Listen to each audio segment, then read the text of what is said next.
नमस्कार। आइए स्टार्ट करते हैं इलेक्ट्रिक पोटेंशियल का लेक्चर 18, जिसमें आज हम लोग जानेंगे गोलीय संधारित्र की धारिता। गोलीय संधारित्र की धारिता, कैपेसिटेंस ऑफ स्फेरिकल कैपेसिटर।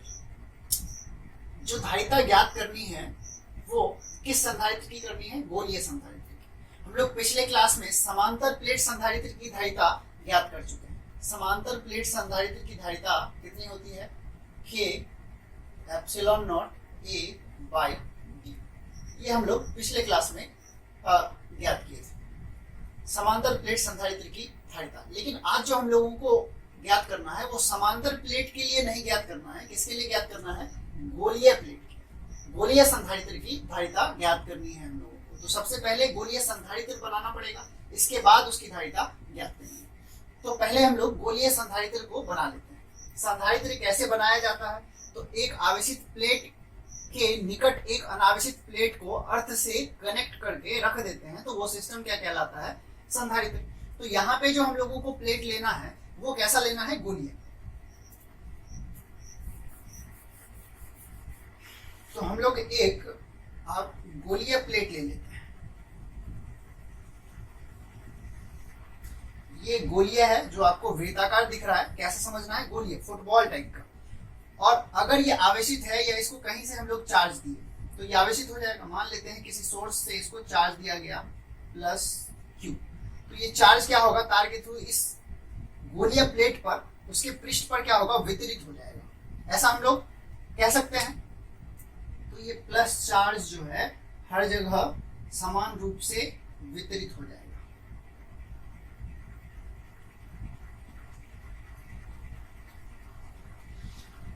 क्या ये संधारित्र है? तो अभी ये संधारित्र नहीं बना है। अब इसके निकट एक और गोलीय प्लेट रखेंगे जो अनावेशित होगा और अर्थ से कनेक्ट होगा। तो इसके निकट हम ऐसा गोलीय प्लेट रख दें, तो यहाँ रखेंगे तो यहाँ भी रखना होगा, तो चारों तरफ से घिरा होगा एक गोलीय प्लेट हम लोग रख देते हैं। ये एक गोलीय प्लेट इसके निकट में हम लोग रख दिए।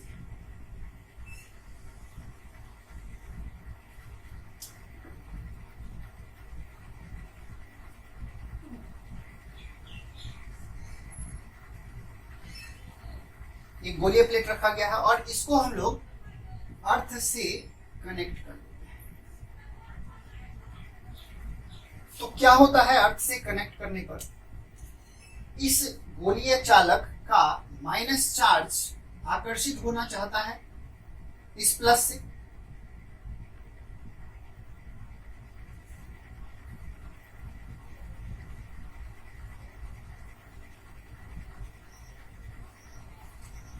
और इसका प्लस चार्ज प्रतिकर्षित होता है और अर्थ से नेगेटिव चार्ज को खींच के न्यूट्रल बना देता है। मतलब बाहर पर कोई चार्ज नहीं है लेकिन अंदर में ये माइनस चार्ज है।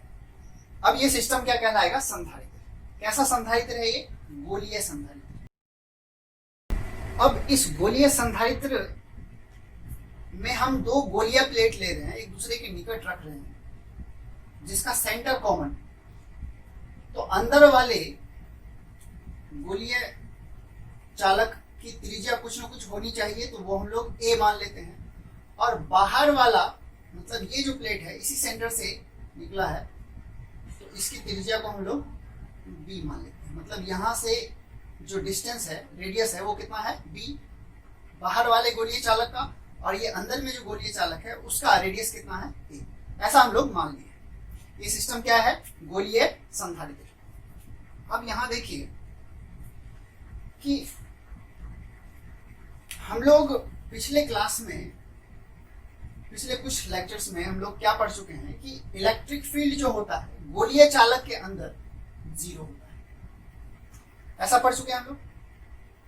इलेक्ट्रिक फील्ड गोलीय चालक के अंदर कितना होता है? 0। और इसको हम लोग प्रूफ भी कर चुके हैं। किसी भी गोलीय चालक के अंदर का वैद्युत क्षेत्र कितना होता है? 0। तो यहाँ पे दो गोलीय चालक है, एक ये गोलीय चालक, इसके अंदर इलेक्ट्रिक फील्ड कितना होगा? 0। अब इसके अंदर इलेक्ट्रिक फील्ड 0 है, कैसे? वो हम लोग पिछले क्लासों में पढ़ चुके हैं। और ये बाहर वाला गोलीय चालक में अंदर में इलेक्ट्रिक फील्ड कितना बनाएगा? 0। तो मतलब इस गोलीय चालक के अंदर का इलेक्ट्रिक फील्ड 0।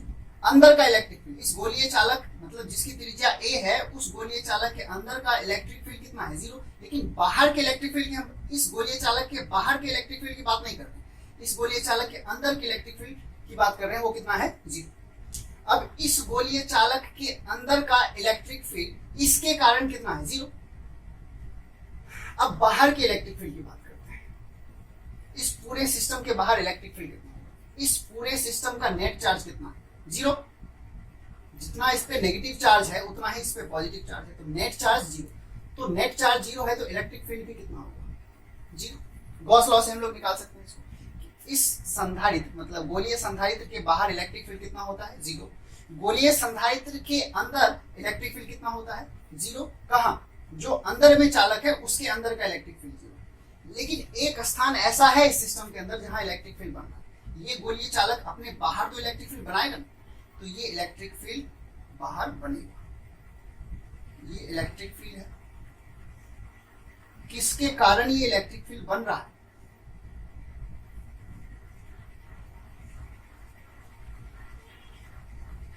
ये जो इलेक्ट्रिक फील्ड बन रहा है ये किसके कारण बन रहा है? अंदर के गोलीय चालक के कारण। क्या बाहर के कारण बन रहा है? नहीं, बाहर वाले के कारण तो अंदर का इलेक्ट्रिक फील्ड 0 है और इसके कारण अंदर का इलेक्ट्रिक फील्ड 0। लेकिन ये वाला जो चालक है अपने से बाहर इलेक्ट्रिक फील्ड बनाएगा, तो ये इलेक्ट्रिक फील्ड बन रहा है। तो ये हम लोगों का गोलीय संधारित्र है, जिसमें हम लोग ये जान रहे हैं कि गोलीय संधारित्र के अंदर का जो गोलीय प्लेट है उसके अंदर इलेक्ट्रिक फील्ड 0 और पूरे सिस्टम के बाहर का इलेक्ट्रिक फील्ड भी 0। इस फिगर को बनाना है और इसमें हम लोगों को चाहिए क्या? धारिता। तो धारिता हम लोग जानते हैं, चूंकि संधारित्र की धारिता किसे संकेत करते हैं? C से। कितना होता है? संधारित्र के किसी एक प्लेट को दिया गया चार्ज तथा दोनों प्लेट के बीच का विभवांतर। दोनों प्लेट के बीच का विभवांतर, इन दोनों प्लेट के बीच जो विभवांतर है, ये एक प्लेट है और ये एक प्लेट, 2 प्लेट है। दोनों प्लेट के बीच का जो विभवांतर होगा वो हम लोगों को चाहिए और चार्ज चाहिए। चार्ज तो हम लोग मान ही लिए हैं, कितना? +q चार्ज दे रहे हैं, जिसके कारण उसमें विभवांतर v1 - v2 होता है। ये विभवांतर कितना होगा ये हम लोगों को अगर ज्ञात हो जाए तो हम लोग उसकी धारिता ज्ञात कर सकते हैं। तो इसको हम लोग इक्वेशन 1 मान लेते हैं और इसमें हम लोगों को क्या चीज रिक्वायर्ड है? v1 - v2 चाहिए। अगर v1 - v2 प्राप्त कर लिए तो इसका मतलब हम लोग धारिता निकाल सकते हैं। तो कैसे निकलेगा v1 - v2? तो इस प्लेट की धारिता इस प्लेट का विभव ज्ञात कर ले, इस प्लेट का नेट विभव ज्ञात कर ले और दोनों को माइनस कर दे तो इसका विभव आ जाएगा। दूसरा तरीका हम लोग इलेक्ट्रिक फील्ड से भी निकाल सकते हैं। आप लोग पिछले लेक्चर्स में पढ़ चुके होंगे कि इलेक्ट्रिक फील्ड जो होता है -dv/dr होता है। dv क्या है? 2 पॉइंट के बीच का विभवांतर। dr क्या है? उन 2 पॉइंट के बीच की दूरी।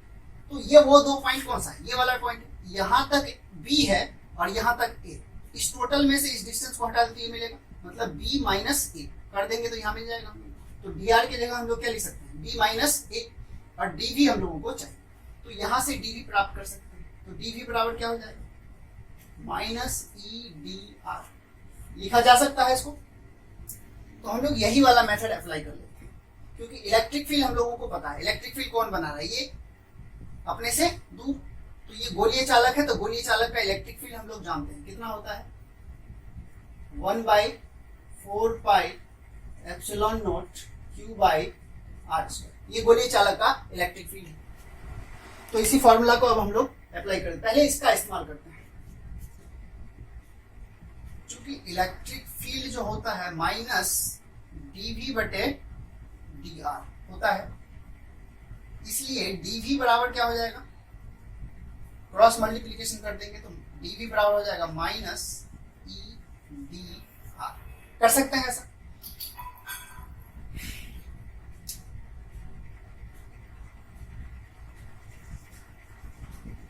dv क्या है? विभवांतर। अब विभवांतर हम लोगों को क्या चाहिए? v1 - v2। अतः v1 - v2 बराबर क्या हो जाएगा? 2 पॉइंट के बीच का विभवांतर, तो इसी का समाकलन। और dv है कितना? तो dv को लिख सकते हैं -edr। dv को क्या लिख सकते हैं? -edr। dv पर क्या लगा है? समाकलन। तो क्योंकि आर पर भी क्या लगाना होगा, समाकलन। अब यहाँ जो विभवांतर है वो कहां से कहां के बीच का है, ए से बी के बीच का है। हम लोग लिमिट लगाते हैं ए से बी तक, इसी को आगे एक्सपेंड करते हैं। माइनस बाहर आ जाएगा, समाकलन इलेक्ट्रिक फील्ड जो बन रहा है वो किसके कारण बन रहा है, इस गोले के कारण बन रहा है बाहर की तरफ। तो इलेक्ट्रिक फील्ड का फॉर्मूला क्या हो जाएगा, 1/4 एप्सिलॉन नॉट क्यू बटे आर स्क्वायर। कहां से, ए से बी तक। इलेक्ट्रिक फील्ड का मान रख दिए और डी आर कर सकते हैं। क्या चेंज आया है इसमें और इसमें, ये जो माइनस है तो माइनस बाहर कर लिए, ई की जगह हम लोग 1/4 एप्सिलॉन क्यू बटे आर स्क्वायर लिखे। क्यों, चूंकि गोलीय चालक का इलेक्ट्रिक फील्ड, गोलीय चालक के लिए इलेक्ट्रिक फील्ड कितना होता है, 1/4 एप्सिलॉन क्यू बटे आर स्क्वायर। तो वही फॉर्मूला हम लोग यहाँ पे अप्लाई करते हैं, नोट कीजिए। फिर आगे बढ़ते हैं हम लोग। ये हमारा इक्वेशन 1 है, इसको ध्यान रखना है क्योंकि v1 माइनस v2 जो हम लोग निकाल रहे हैं इसी को बाद में इक्वेशन 1 में रख देंगे। अब इसी को आगे बढ़ाते हैं, इक्वल माइनस जो कांस्टेंट है उसको बाहर कीजिए। तो चार्ज कांस्टेंट है, कितना चार्ज दिए हैं, और 4 पाई एप्सिलॉन कांस्टेंट है, q बटे 4 पाई एप्सिलॉन बाहर आ गया, q by 4 pi epsilon not. अंदर में समाकलन कहां से, ए से बी तक, किसका, 1 बटे आर स्क्वायर, मतलब बटे में आर स्क्वायर बचा है तो इसको क्या लिख सकते हैं, आर पर पावर -2। फिर क्या है, डी आर। हम लोग अब जानते हैं आर -2 कहां से आ गया, देखिए क्यू बाहर आ गया, 4 पाई एप्सिलॉन बटे में है तो 4 पाई एप्सिलॉन बटे में कांस्टेंट है, बाहर आ गया। अंदर में क्या बचा है, 1 बटे आर स्क्वायर। 1 बटे आर स्क्वायर को क्या लिख सकते हैं, आर इनवर्स स्क्वायर, और डी आर था तो डी आर हम लोग लिख दिए। इसके आगे अब हम लोग इसको समाकलन कर सकते हैं। समाकलन का फॉर्मूला हम लोग जानते हैं, समाकलन x पर पावर n dx कितना होता है, x पर पावर n प्लस 1 बटे n प्लस 1। ये समाकलन का फॉर्मूला है, वही हम लोग अप्लाई करेंगे। जहां x है वहां r है, जहां n है वहां -2 है, तो minus q by 4 pi epsilon not. अब समाकलन का फॉर्मूला लगा दीजिए, x की जगह r रखेंगे, n की जगह -2, फिर क्या है +1, अब बटे n plus 1, n plus 1, n की जगह -2 प्लस 1। लिमिट क्या है, a से b तक। अब -q by 4 pi epsilon not, -2 plus 1 क्या होता है, -1, आर पर पावर -1, अब बटे -1। कहां से कहां तक, ए से बी तक। अब यहाँ एक चीज देख सकते हैं कि ये टोटल टर्म जो है माइनस है, माइनस कैंसिल हो जाएगा। तो अब क्या आ रहा है, q by 4 pi epsilon not, अंदर में r इनवर्स बचना है तो इसको 1 बटे r लिख सकते हैं। फिर क्या, a से b तक किया जा सकता है। इसको आगे किसको बराबर कर रहे थे हम लोग, v1 माइनस v2 है ना, v1 माइनस v2 को बराबर कर रहे थे। क्या आया, q by 4 pi epsilon not,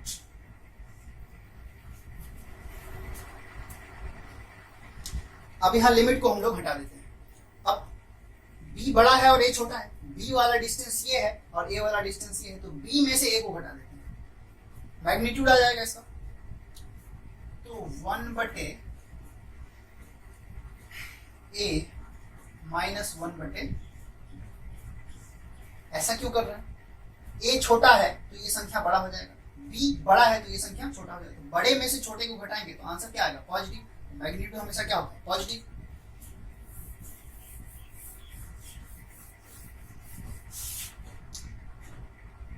क्या लिख सकते हैं, q by 4 pi epsilon naught A B. इसका एलसीएम क्या हो गया, ए बी, यहाँ आएगा बी माइनस ए, लिख सकते हैं इसको, क्या था ये V1 माइनस V2। अब V1 माइनस V2 के इस मान को हम लोग इक्वेशन 1 में रख देते हैं। क्या करने जा रहे हैं, इस V1 माइनस V2 के मान को इक्वेशन 1 में रख रहे हैं। नाउ V1 माइनस V2 के इस मान को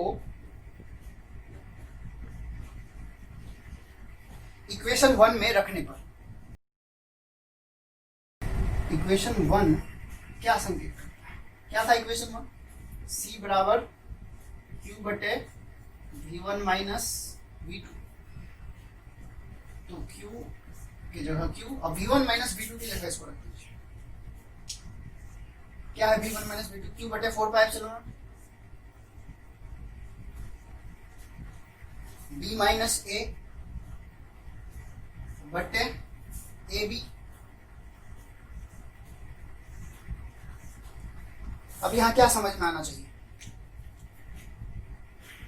Q से Q कैंसिल, ये टोटल टर्म कहा जाएगा ऊपर, तो गोलीय संधारित्र की धारिता C बराबर कितना हो गया 4 pi epsilon naught A B बटे बी माइनस। अगर इसके बीच में कोई परावैद्युतांक है तो के एप्सिलॉन नॉट हो जाएगा, अगर एयर है तो सिर्फ एप्सिलॉन नॉट रहेगा। तो ये गोलीय संधारित्र की धारिता का क्या हो गया व्यंजक, किस चीज पर निर्भर करता है, 4 पाई एप्सिलॉन नॉट तो कांस्टेंट है, तो त्रिज्या पर निर्भर करता है, क्या है कि दोनों प्लेट के बीच की दूरी जितनी कम रहेगी, मतलब b माइनस ए जितना कम होगा धारिता उतना अधिक होगा। चलिए नोट कीजिए, ये हम लोगों का था गोलीय संधारित्र की धारिता। अब जो हम लोग पढ़ेंगे अभी वो होगा बेलनाकार संधारित्र की धारिता। अभी हम लोग गोलीय संधारित्र लिए, अब हम लोग लेंगे बेलनाकार संधारित्र, नोट कर लीजिए फिर आगे बढ़ते हैं। अब हम लोग बेलनाकार संधारित्र की धारिता को ज्ञात करेंगे, कैपेसिटेंस ऑफ सिलिंड्रिकल कैपेसिटर। तो सबसे पहले बेलनाकार संधारित्र बना ले, इसके बाद उसकी धारिता ज्ञात करेंगे। बेलनाकार संधारित्र, संधारित्र क्या होता है, एक चालक प्लेट के निकट एक दूसरा अनावेशित चालक प्लेट अर्थ से कनेक्ट करके रख देते हैं, तो वो सिस्टम क्या कहलाता है, संधारित्र। तो सबसे पहले एक बेलनाकार चालक लेना है, मान लेते हैं ये एक बेलनाकार चालक है, ये एक बेलनाकार चालक,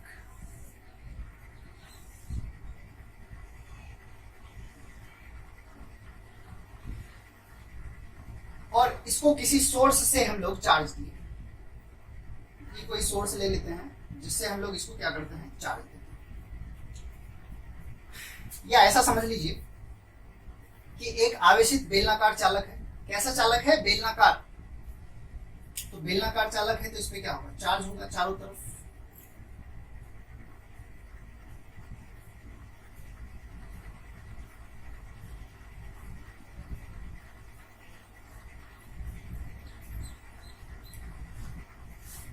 क्या ये संधारित्र है, तो संधारित्र नहीं है, एक बेलनाकार चालक है।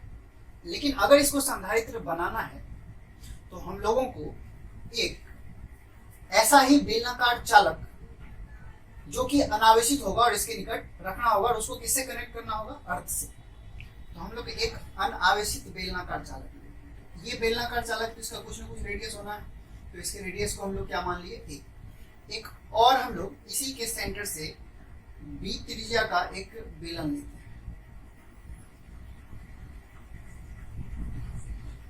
ये एक बेलन ले लिए, इसका रेडियस कितना है, इसका रेडियस हम लोग मान लेते हैं बी। यहां से यहां तक का जो रेडियस है वो कितना है ए, और ये वाला जो रेडियस है यहां से यहां तक का वो कितना है बी।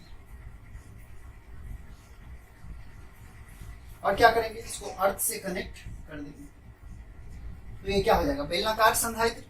क्या है ये बेलनाकार संधारित्र। अब जब अर्थ से कनेक्ट करेंगे तो क्या होता है, यहां पर माइनस चार्ज उत्पन्न हो जाएगा,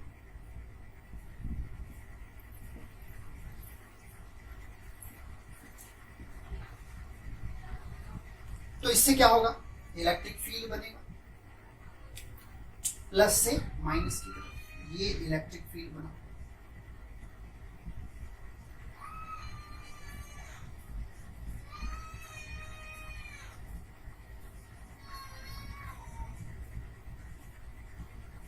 चारों तरफ इलेक्ट्रिक फील्ड बनेगा, इधर भी।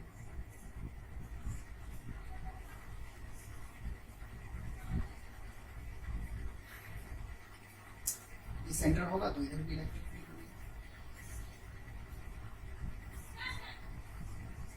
तो ये सब क्या है, इलेक्ट्रिक फील्ड।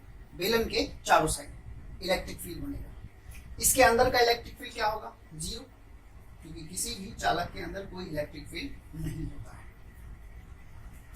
जैसा हम लोग गोलीय संधारित्र की धारिता निकाले थे, वैसे ही हम लोग बेलनाकार संधारित्र की धारिता भी निकाल सकते हैं। चूंकि संधारित्र की धारिता का फॉर्मूला क्या होता है, किसी एक प्लेट को दिया गया चार्ज दोनों प्लेट के बीच के विभवांतर के अनुपात के ये होता है। इसको हम लोग इक्वेशन 1 मान ले, जैसा हम लोग गोलीय संधारित्र में किए थे। अब हम लोग किसी भी तरह से V1 माइनस V2 को अगर निकाल लें, इसमें चार्ज किसको दिया गया है, ये जो अंदर में बेलनाकार चालक है उसको चार्ज दिया गया है। तो आप किसी सोर्स से इसको चार्ज दे सकते हैं। तो ये चार्ज आया कहां से, तो कोई सोर्स ले लेते हैं, मान लेते हैं यही एक सोर्स है जिसको प्लस क्यू चार्ज दिया गया है। ठीक है, अब V1 माइनस V2 पहले निकाल लें। चूंकि V1 माइनस V2 बराबर क्या हो जाएगा, समाकलन dV, और समाकलन dV कितना होता है, माइनस ई डी आर का समाकलन। कर सकते हैं ऐसा। अब कहां से कहां, A से B तक। अब V1 माइनस V2 क्या हो जाएगा, देयरफॉर V1 माइनस V2 बराबर, ये है ना विभवांतर, विभवांतर कितना होता है, माइनस ई डी आर का समाकलन। कहां से, A से B तक, क्योंकि विभवांतर जो होना है वो A से B के बीच ही होना है। इसमें तो इलेक्ट्रिक फील्ड जीरो, तो इसका विभवांतर भी जीरो हो जाएगा, और बाहर में भी कोई इलेक्ट्रिक फील्ड नहीं होगा। क्यों नहीं होगा बाहर में कोई इलेक्ट्रिक फील्ड, क्योंकि अगर इसको एक बेलनाकार गॉसियन पृष्ठ से घेर दें तो उसके अंदर का नेट चार्ज क्या है, जीरो। तो नेट चार्ज जीरो, तो इलेक्ट्रिक फील्ड भी कितना, जीरो। तो V1 माइनस V2, इसमें माइनस को हम लोग बाहर ले आए, अंदर में क्या है, ई डी आर, ए से बी तक। क्या हम लोग इलेक्ट्रिक फील्ड जो ये बना रहा है वो कौन बना रहा है जानते हैं, ये वाला बेलन बना रहा है इलेक्ट्रिक फील्ड बाहर की तरफ। ये बेलन अंदर में इलेक्ट्रिक फील्ड कोई बनाएगा नहीं, इसके अंदर का इलेक्ट्रिक फील्ड जीरो, सिर्फ इस बीच में इलेक्ट्रिक फील्ड काम कर रहा है, तो विभवांतर भी इसी बीच में होना है। तो ये आवेश जो है कैसा वितरित हुआ है, रेखीय। तो रेखीय आवेश वितरण है, तो किसी भी रेखीय आवेशित चालक के निकट इलेक्ट्रिक फील्ड कितना होता है, तो इलेक्ट्रिक फील्ड होता है रेखीय आवेश। ये इलेक्ट्रिक फील्ड होता है रेखीय आवेश के लिए, हम लोग इसको चैप्टर 1 में पढ़ चुके हैं। तो आपको ये जानना है कि रेखीय आवेश के निकट इलेक्ट्रिक फील्ड जो होता है lambda by 2 pi epsilon naught R होता है। तो इस ई की जगह हम लोग इसको अप्लाई कर सकते हैं। क्या संकेत करता है, V1 माइनस V2 बराबर माइनस बी समाकलन ए से बी तक हो गया। ई की जगह हम लोग रख दें lambda by 2 pi epsilon naught R, और क्या है, बी आर। कर सकते हैं ऐसा, इसी को आगे बढ़ा दीजिए, जो कांस्टेंट है वो बाहर आ जाएगा। तो lambda 2 pi epsilon not constant है, तो माइनस लैम्डा बटे 2 पाई एप्सिलॉन नॉट कांस्टेंट। अंदर में क्या बचा, ए से बी तक 1 बटे आर है ना, आर बटे में, तो इसको आर इनवर्स लिख सकते हैं। क्या चीज, डी आर। नोट कीजिए, फिर आगे और पढ़ते हैं हम लोग, इसी को आगे बढ़ा सकते हैं अब हम लोग। तो क्या हो जाएगा, minus lambda by 2 pi epsilon not. अब आर इनवर्स का समाकलन क्या होता है, अगर ये 1 बटे आर है या 1 बटे एक्स ले सकते हैं इसको, इसका समाकलन क्या होता है, तो इसको हम लोग जानते हैं। याद रखना होगा आपको ये फॉर्मूला, 1 बटे एक्स dx का जो समाकलन होता है वो होता है log x, जिसमें बेस ई लेना है हम लोगों को। तो जहां 1/x है वहां क्या है, 1/r है। तो हम लोग क्या कर सकते हैं, इसको log r लेंगे, 1/x, ये क्या है 1/r, तो r लेंगे। फिर लिमिट भी तो है a से b तक।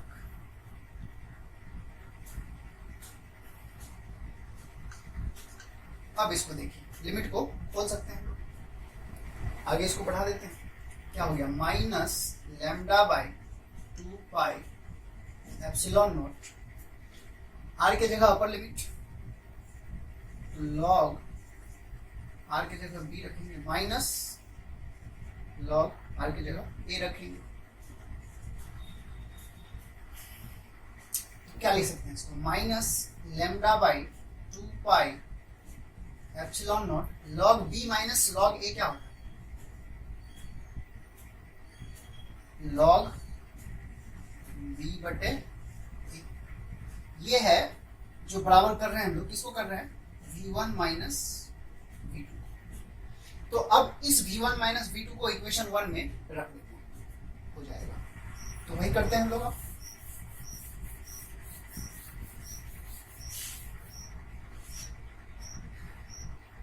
क्या करें, अब नाउ v1 माइनस v2 के परिमाण को, मैग्नीट्यूड लेना है सिर्फ इसका, तो माइनस हट जाएगा इसमें, परिमाण को इक्वेशन 1 में रखने पर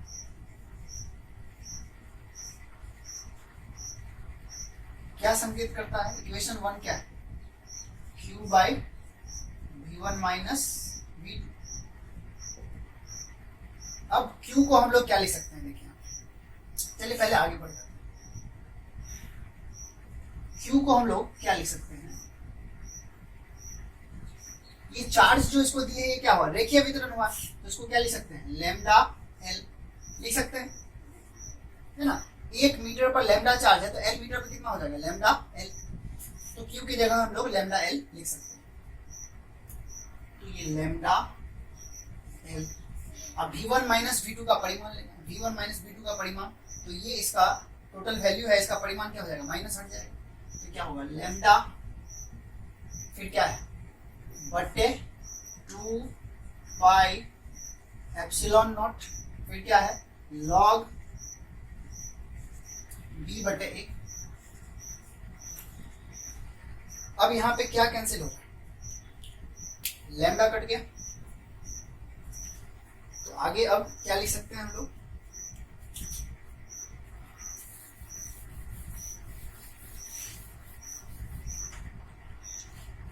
किसको बराबर कर रहे थे, धारिता को, तो C बराबर 2 एप्सिलॉन नॉट ऊपर जाएगा, 2 एप्सिलॉन नॉट, और क्या है ऊपर में L बाय लॉग B बटे, ये हो जाएगा बेलनाकार संधारित्र की धारिता का व्यंजक। नोट कीजिए इसको। अच्छा, इसमें L क्या चीज, बेलनाकार जो संधारित्र है उसकी लंबाई, ये है L, बेलनाकार संधारित्र की लंबाई, इसको L बोल रहे हैं हम।